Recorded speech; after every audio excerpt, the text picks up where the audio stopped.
At least 65 people have been killed and dozens others injured in an attack in Nigeria. Explosions and gunfire rocked a village on the outskirts of Maiduguri in the country's northeast. The army says Boko Haram led the assault late on Saturday using guns and bombs. The militants then burned down the village. Well, Sophia Adengo is following the developments from Nigeria's capital in Abuja and joins us now. Sophia, what other details do we have? What we do know so far is the Nigerian military, along with a civilian joint task force, have confirmed that it is indeed an attack by the militant group Boko Haram that has been waging systematic attacks in Borno and in the greater Nigerian country.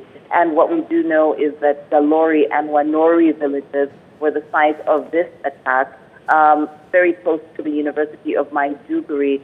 It's estimated that almost 50 people have died as a result of this attack, and the National Emergency Management Authority also confirming many more being transported to a nearby hospital, and the number of the wounded rising there as well. It's also interesting to note that Boko Haram has been waging almost 6 to 7 year war, specifically in the Borno, Maiduguri being the capital of that state, displacing over 1.5 million people. It's almost estimated that almost 10,000 people have died as a result of these attacks alone, leading to the insurgent activity that Boko Haram has been waging in Nigeria.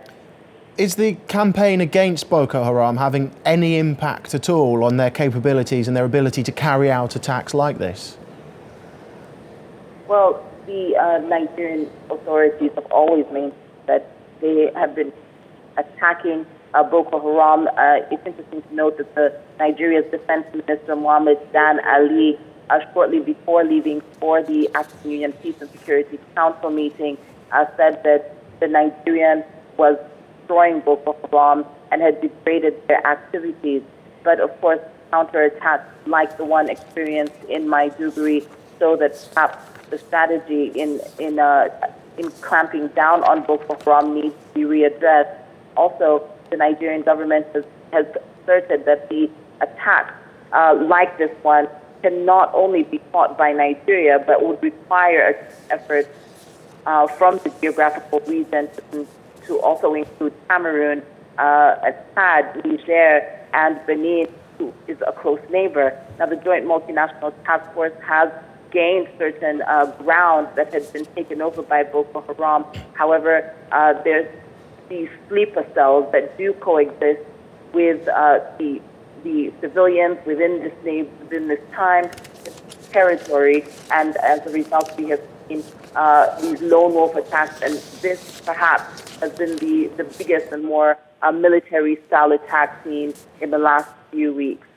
Okay, Sophia, thank you very much for the update.